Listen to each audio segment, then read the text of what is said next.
Bueno, algo más.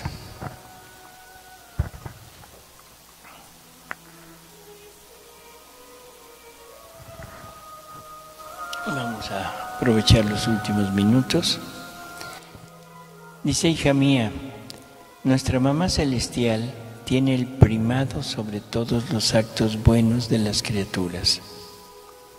Ella, como reina, tiene el mandato y el derecho de retirar todos los actos de ellas en sus actos.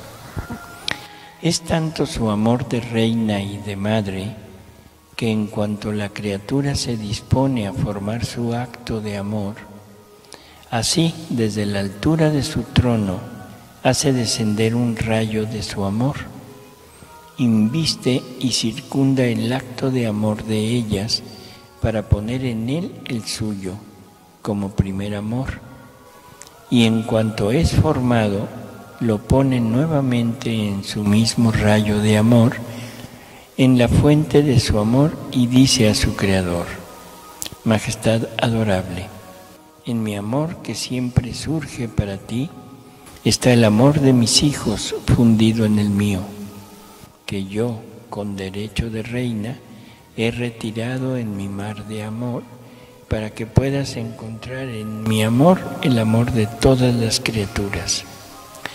Si las criaturas adoran, si ruegan, si reparan, si sufren, descienden de la altura de su trono el rayo de la adoración, el de la oración, el de la reparación.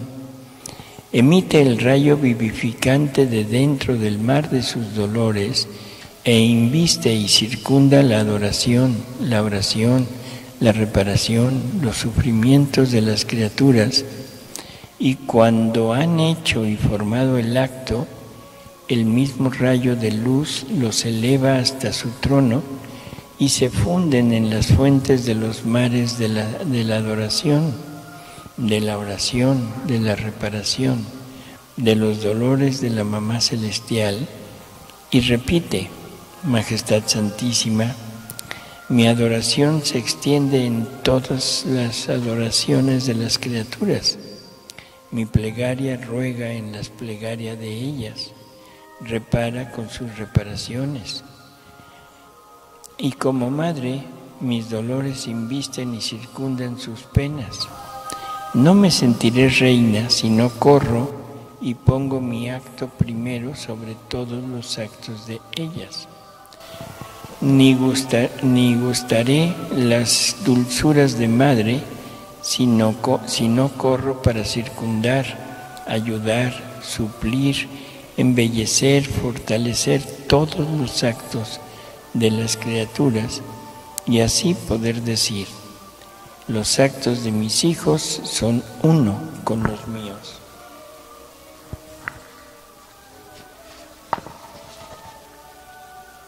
Los tengo en mi poder junto a Dios para defenderlos, ayudarlos, y como como prenda segura que me alcanzarán en el cielo. Por eso, hija mía, tú jamás estás sola en tus actos. Tienes a la Mamá Celestial junto contigo, que no solo te circunda, sino que con la luz de sus virtudes alimenta tu acto para darle la vida, porque tú debes saber que la soberana reina, desde su inmaculada concepción, fue la primera y única criatura que formó el anillo de conjunción entre el Creador y la criatura, roto por Adán.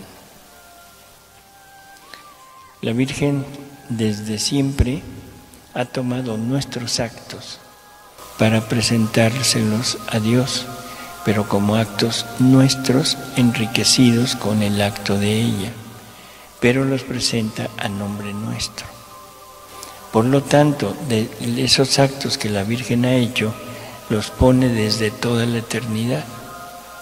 Así que nuestros actos buenos tomados por la Virgen han estado con Dios desde toda la eternidad, y Dios nos ha tenido con Él desde toda la eternidad. Somos eternos. Somos eternos. Por eso a veces estamos tan cansados. ¿Sí? O sea, esto es enorme lo que está diciendo. O sea, esta es otra de las cosas que también nunca hemos pensado. Somos muy dados a no pensar. Nos hablan de que el mundo tuvo un principio, no importa cuándo. Ayer o de hace millones de años, no importa. Y la pregunta que nos deberíamos de hacer es decir, bueno, ¿y antes Dios con quién estaba? Y antes Dios se quedaba sin actuar porque no podía amar a nadie. O sea, como que no, nuestra pobre mente no tiene esa capacidad de empezar a cuestionarse cosas que son muy obvias, muy lógicas, pero no nos interesa. Al fin y al cabo yo vivo mi vida hoy y listo. Entonces la pregunta es, ¿cuánto tiempo habrá estado Dios sin nosotros? ¿Cuántas eternidades estuvo solo, esperando, taciturno, aburrido, o sea, totalmente ahí, así diciendo, ay, ¿cuándo vendrá la creación? Nunca ha estado solo, nunca. Siempre hemos estado con Él, en esa relación de amor con Él, porque la divina voluntad ha extendido nuestra vida, nuestro amor, nuestra adoración, la gloria que le hemos dado, la ha extendido en toda la eternidad. O sea, Dios nos tiene desde siempre y nos tendrá hasta siempre. O sea, nunca tuvimos principio y nunca tendremos fin. Tuvimos un principio material, o sea, nacimos en una determinada época, pero nosotros, nuestra vida, que son nuestros actos, los recoge María y los pone en el plano de la eternidad. Ahí estamos continuamente con ella, estamos continuamente con Dios. En el momento de la creación, y lo que yo he escuchado, o lo que creo haber escuchado, es que Dios quiso al hombre para actuar. Entonces, bueno, lo que dices es lógico, tuvimos que haber estado siempre ahí para que él pudiera actuar. Pero ¿cómo fue la creación entonces? Es que en ese momento yo fui al baño y no me fijé.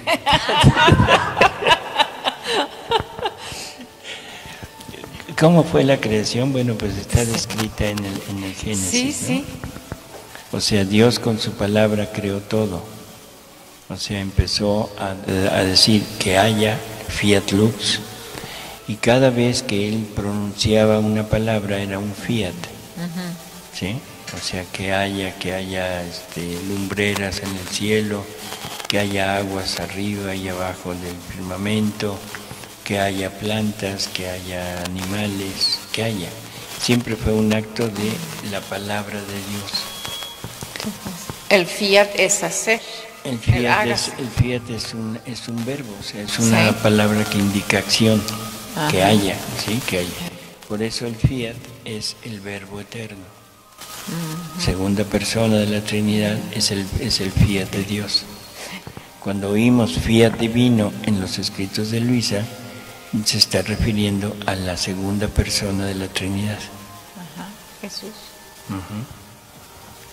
¿De acuerdo? Sí. Entonces, ¿cómo fue la creación? Pues así, tuvo un principio y lo único diferente es el hombre, porque ahí no fue un fiat, sino ahí fue Dios poniéndose a la obra de formar al hombre y luego poniéndose él en el hombre para darle vida. Eso es lo único diferente. Pero todo lo demás fue así.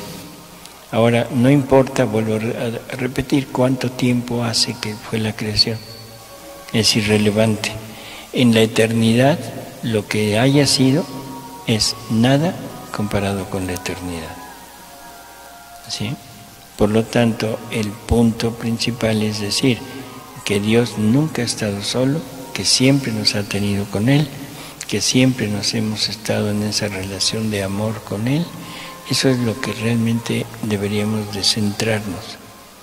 Y de que todo lo que hagamos de aquí en adelante, ahora que conocemos esto, se inserta en la eternidad. Ahora, lo que hagamos hoy como pecado, queda como pecado y como sufrimiento y muerte de Jesús eternamente. Lo que hagamos hoy como un acto de la divina voluntad, queda en Dios eternamente como vida, como alabanza, como gloria, como amor, como una relación de amor.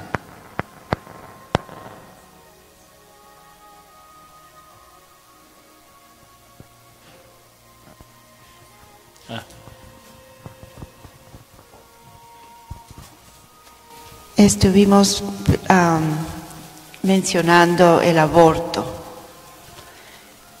Me viene a la mente los niños abortados en la eternidad. Existen como nosotros siempre existimos, a pesar que su vida humana fue cortada en tan poco tiempo, pero existen en la eternidad. Así es, y los vamos a encontrar allá. Hay una película protestante, por cierto, pero que es interesante, que es, ¿cómo se llamaba? El cielo sí existe, el cielo existe. ¿Sí la vieron? ¿Qué referido a esto del aborto? ¿Qué hay ahí? ¿Qué hay en esa película que se refiere al aborto?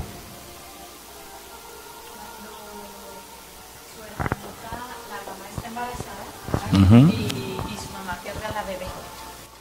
Y el niño cuando pues está malito, ¿verdad? Y el niño pues en esa gravedad él va al cielo, él se encuentra con su hermanita allí y cuando regresa, cuando ya el niño está bien, le dice a su mamá, mamá, vi a mi hermana. Y luego la mamá se sorprendió mucho porque dijo, o sea, la mamá nunca le había dicho al niñito de su hermana y ella dijo, sí, ¿y cómo era? Y ya el niño le empieza a decir cómo era su hermanita. O sea, en el cielo estamos todos, bueno, todos los que se salven, ¿no? Pero todos los niños abortados tienen un alma y esa alma tiene toda una misión, tiene todos unos dones que Dios le ha dado y esa vida existe, no se ha perdido, o sea, se perdió la parte física. Se perdió la parte de crecimiento, eso es lo grave de esto. No, lo grave no es matar a la parte física. Lo grave es darle muerte a la parte espiritual, porque todo lo que Dios quería desarrollar a través de esa criatura se le trunca a Dios. Entonces, pero la criatura existe y la vamos a encontrar en el cielo, forzosamente, ¿sí? Así que no hay problema. Igual en esta película el niño encuentra a su abuelito, o sea que nunca lo conoció, que nunca había visto un retrato de él y platica que estuvo con su abuelito. El papá le empieza a mostrar fotos de otras personas para ver si cae en la trampa y el niño dice, no, esos no son. Y cuando le muestra la foto del verdadero abuelo, dice, es este es mi abuelito. O sea, son,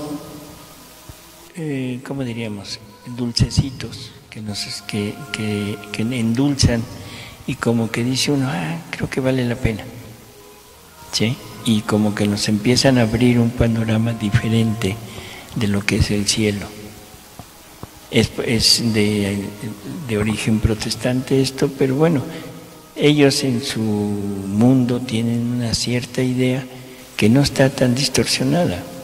Tienen la idea de la gloria material, nada más.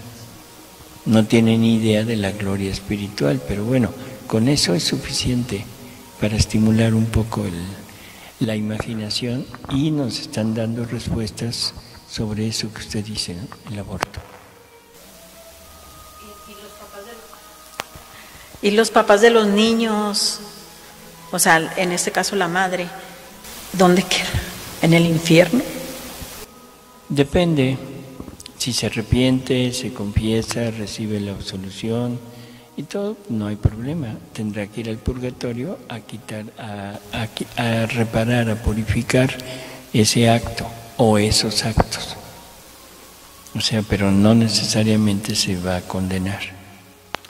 Por favor, recordemos, el único pecado que no se perdona es contra el Espíritu Santo. Y eso es desconfiar de la misericordia de Dios. ¿Por qué? Porque el pecado del Espíritu Santo prácticamente podríamos decir que es la soberbia. Eso es lo que condena a Judas. Judas no se condena por haber entregado a Jesús. O sea, no es el pecado de haber entregado a Jesús lo que lo condena, sino es el pecado de soberbia contra el Espíritu Santo, que dice, ni Dios me puede perdonar este pecado. O sea, se pone por encima de la misericordia de Dios, duda de la misericordia de Dios y del perdón. Cuando Jesús dice que si Judas hubiera corrido con la Virgen y le hubiera pedido el perdón, María le hubiera otorgado el perdón de su hijo. Pero Judas no lo quiso hacer, la soberbia de él dijo, mi pecado es más grande que el perdón y la misericordia divina. Y eso lo condena. En una ocasión, hablando de lo de los niños abortados, para ayudar o mitigar, no sé de qué manera fue mi oración, ¿verdad? Pero yo tomaba el nacimiento de nuestro niño Jesús, porque Él tendría que nacer en nosotros todos los días, todo y cada rato y todos los días. Entonces, tomando yo el nacimiento de nuestro niño Jesús, le decía yo a Él que yo lo tomaba en mí para hacerlo crecer por aquellos niños que no tuvieron la oportunidad. No sé si estoy diciendo una tontera, no lo sé, pero yo lo tomaba y que lo hacía mío, lo hacía crecer para bien de las almitas aquí que no pudieron llegar a su bien. O sea, porque en realidad está tratando de rehacer la vida de ellos que no pudieron vivir. Está bien, no hay problema. Porque tomando a Jesús en mí, porque yo lo quiero hacer que crezca en mí, sí. Que él se desarrolle en mí, que vaya creciendo más y más. Y entendiendo que en Jesús está la vida de esos niños. Y ahora, estando en Jesús la vida de esos niños, haciendo crecer la vida de Jesús, hace crecer la vida de esos niños. ¿Está bien?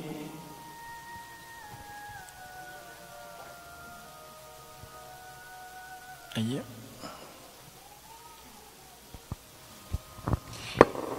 Tengo una pregunta. Para la gente que se quita su propia vida, ¿qué les pasa? Pues volvemos al mismo punto, o sea, depende de por qué se la quitan. O sea, se supone que el suicidio sería ir en contra de la voluntad de Dios, y aparte siempre es un pecado de soberbia, siempre. Porque el suicidio, la depresión que los puede llevar a eso, es decir, ¿por qué a mí? ¿Por qué me pasa esto a mí? ¿Qué está diciendo? Yo que soy tan bueno, yo que soy tan grande, yo que soy tan poderoso, ¿y por qué me pasa esto a mí? Entonces eso es un pecado de soberbia.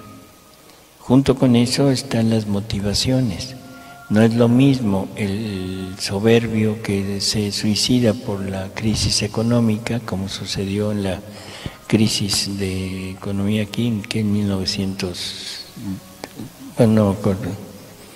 O sea, que se suicidaron por la pérdida económica, a el suicidio de una mujer que es abusada, que es drogada, que es puesta al servicio de la prostitución y que la tienen siempre en ese estado, y desesperada se quita la vida. Son dos cosas totalmente diferentes. No es lo mismo el suicidio de un jovencito que es abusado, que es maltratado, que es, una vida pésima, incluso por sus padres, no tanto por otros, sino por los mismos padres, y que en un momento dado se suicida. Bueno, ese niño tiene un perdón total, es un mártir, ¿sí? O sea, no confundamos el hecho y no lo pongamos en todo, no le demos el mismo valor a todo. Cada acto es particular, cada acto tiene sus justificaciones, tiene sus causas y tiene sus culpas o tiene incluso sus méritos. Y aparte recordemos el punto de la muerte, ese punto donde Jesús se presenta.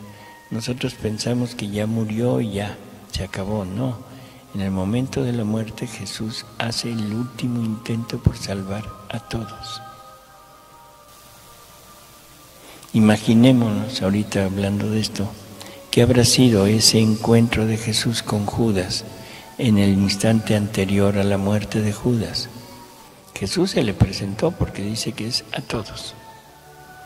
¿Qué pasó en ese momento? Jesús con un amor indecible queriendo salvar a Judas y Judas con el terror dibujado en todo su cuerpo, sintiendo horror de lo que había hecho, está arrepentido. Ojo con eso, el arrepentimiento no vale. Está arrepentido, sabe lo que hizo, sabe que entregó a un justo, sabe que entregó al Hijo de Dios y sin embargo no pide perdón. Por lo tanto, todo lo anterior no le valió. Y ese terror que sintió Judas en el momento que se le presenta a Jesús debe haber sido peor todavía. Y eso es lo que lo condena a la negación del perdón de Dios.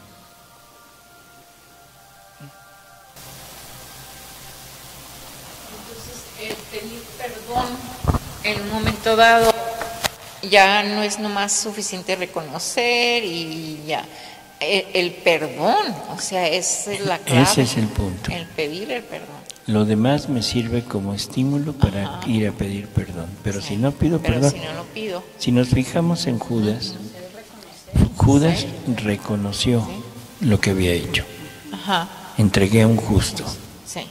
Judas llega con los sacerdotes y les regresa el dinero, o sea, restituye, ¿sí? Y dice, no lo quiero. O sea, estaba ya todo preparado para que corriera con Jesús y le dijera, perdóname. Pero su soberbia es lo que lo mata.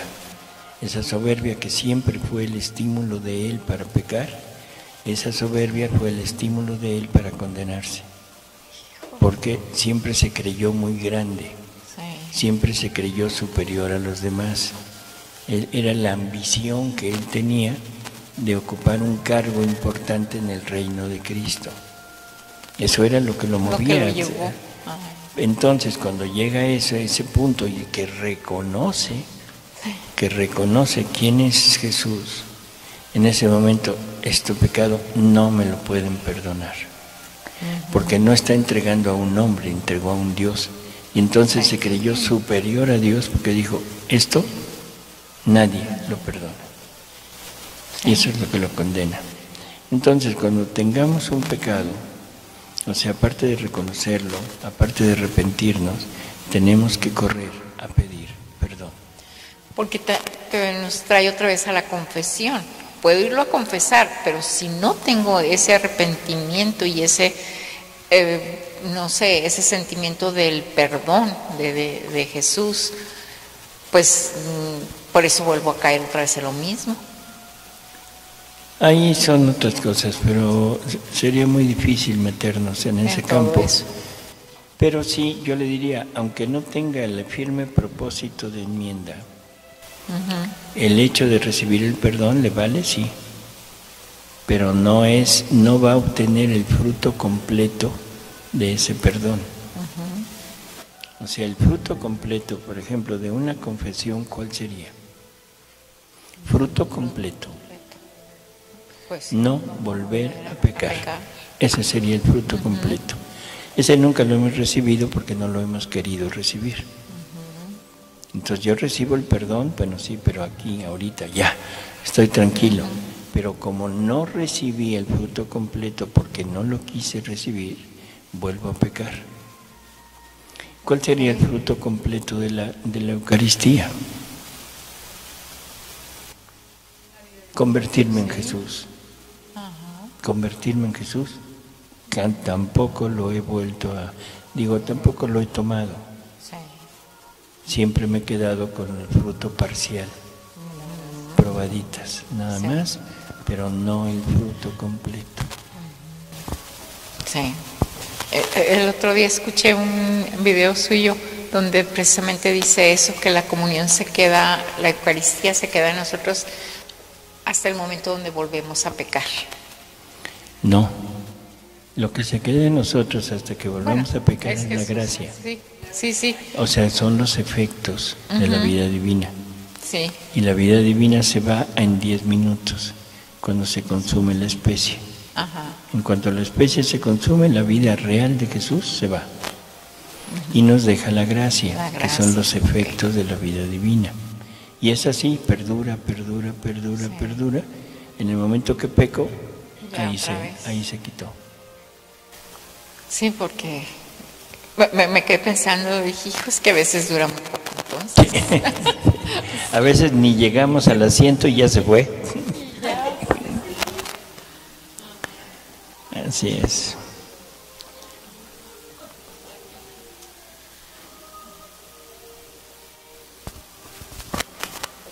Vi una película que no era católica, pero ponía a 2 sacerdotes católicos en China, no me acuerdo dónde, como misioneros, los capturan, entonces se vuelven contra Jesús. Entonces los usan en el país para las personas que están entrando al país. Ellos saben, ellos reconocen todos los sacramentales, y aunque los están tratando de esconder las personas católicas, los sacan y de allí los castigan, ¿verdad? Entonces sigue esto y me da un asco ver todo esto, pero estoy viendo la película hasta que se termina, y uno de los sacerdotes, antes de morir, tiene una cruz en su mano, y enseñan que se murió él y lo ponen en un tambor grandote, y la cámara se enfoca en que tiene un crucifijo en su mano. Entonces eso nos da, es lo que pensé yo, que todos tenemos la oportunidad de volver a Dios aún hasta el último minuto, pero sí es cierto que nos separamos de Dios con cada pecado, y no queremos nada con Dios, que no es entonces falso darle a las personas como una esperanza, que aunque ellos puedan pecar todo lo que quieran, al final Dios los va a aceptar. ¿Usted qué opina?